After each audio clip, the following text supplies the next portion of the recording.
The early 1930s. The Soviet Union is building its armored forces from scratch and doing so on a grand scale.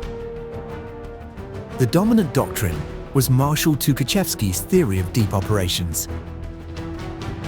The idea was simple: tanks must be fast, very fast. They must break through the front and drive deep into the enemy's rear, spreading panic, destroying headquarters, cutting supply lines.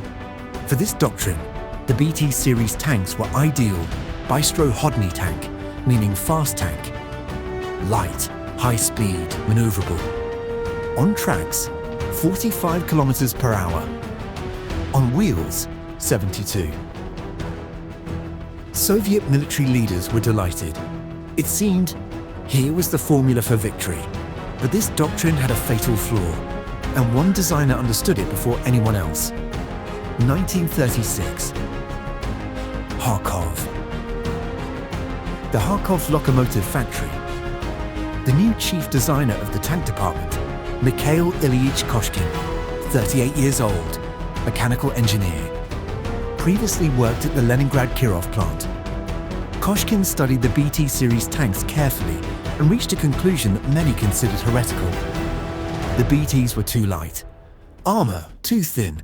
In real combat, under fire from anti-tank guns, they would burn. The wheel track system, complex and heavy. On real wartime roads, in mud, snow, rough terrain, the wheels were useless. A different tank was needed, heavier, better protected, purely tracked, and with sloped armor. This idea would cost Koshkin several years of struggle and ultimately his life. 1937. Koshkin presents the first project, the A-20. It was a compromise. The military insisted on retaining the wheel track system. They didn't want to abandon speed on wheels.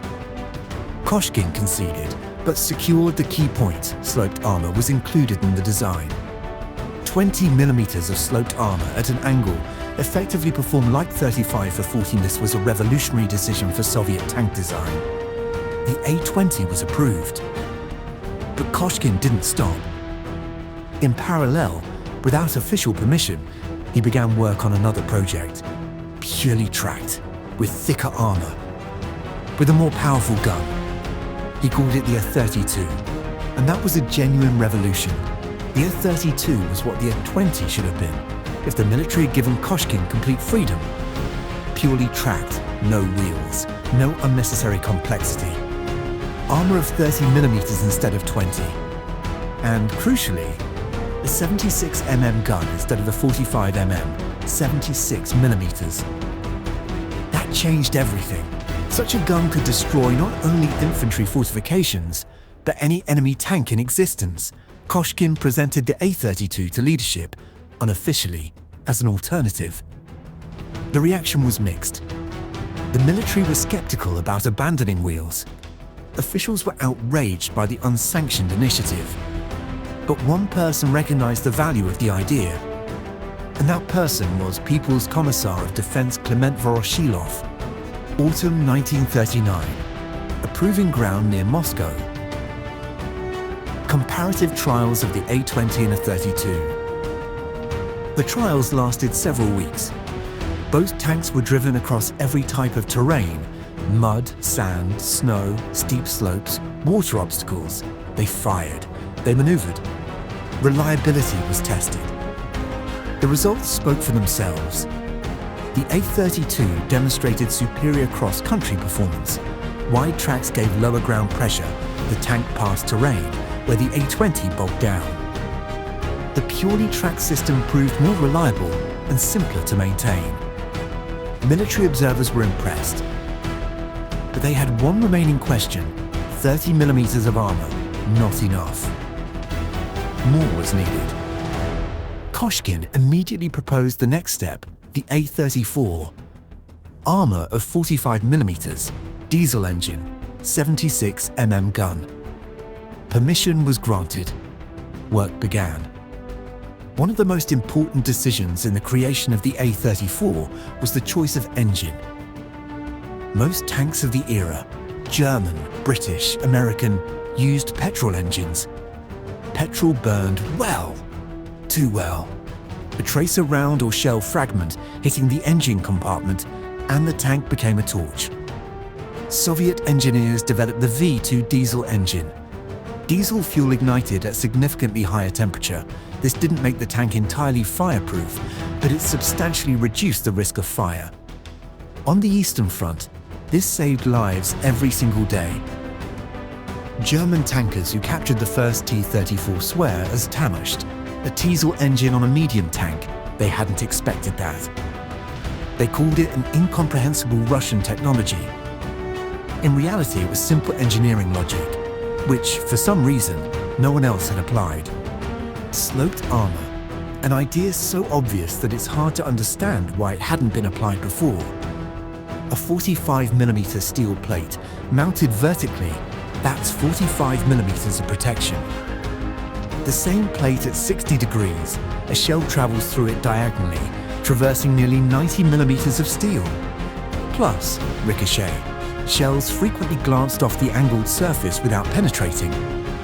The German 37mm anti-tank gun, the Pak-36, the door knocker, could not penetrate the T-34's frontal armor at virtually any range. The Germans called it impossible. In reality, it was simple.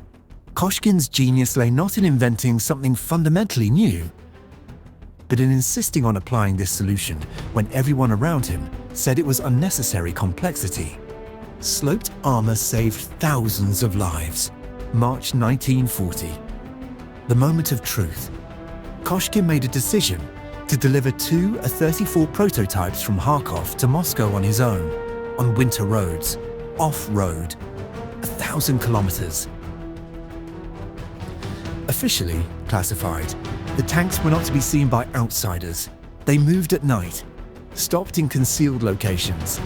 Unofficially, it was a grand demonstration run. Koshkin wanted to prove his tank could travel 1,000 kilometers under its own power and remain combat ready. No breakdowns, no failures. The tanks made it. With difficulty, but they made it. In Moscow, Stalin personally inspected the vehicles. He asked, what to call it? Koshkin suggested T-34 in honor of 1934, when development of the new tank doctrine had begun. Stalin approved, but Koshkin returned from Moscow ill. Pneumonia. The lungs chilled during that winter drive never recovered. On the 31st of March 1940, the T-34 tank was officially accepted into service with the Red Army. Koshkin did not live to see the first serial vehicles at full strength. The pneumonia progressed. The doctors could not help.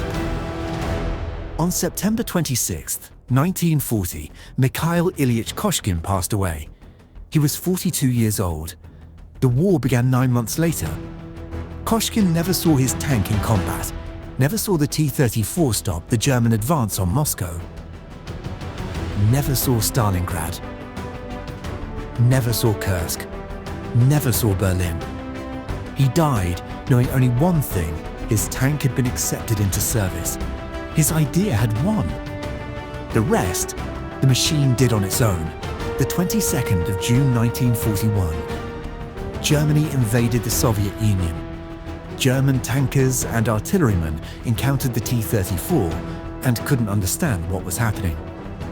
Shells from the Pak-36 bounced off. Shells from the Pak-38 only penetrated the side at close range. The frontal armor was impervious to almost everything. German General Erich Schneider wrote in a report, "The Russian T-34 tank is a typical example of backward Bolshevik technology," and immediately added, "Fire from all available anti-tank guns at a range of less than 100 meters produced no result." The contradiction in the report spoke for itself. But in 1941, the T-34 did not save the Soviet Union from catastrophe. There were too few of them. Crews were untrained. Communications were absent. Tactics were unrefined. The T-34 had shown its potential, but that potential still had to be realized. The road from the BT to the T-34 took 5 years. 5 years of arguments, trials, rejections, and fresh attempts. 5 years of fighting the system, the bureaucrats, the military doctrines that refused to change. Mikhail Koshkin never saw the victory. But victory became possible in large part because of him. The T-34 was accepted into service because one man insisted on sloped armor when everyone said, unnecessary. Insisted on a diesel engine when everyone said, too complex. Insisted on a purely tracked system when everyone said, too slow. And he was right. 57,000 T-34C every front. Berlin. The road was difficult. The outcome, undeniable.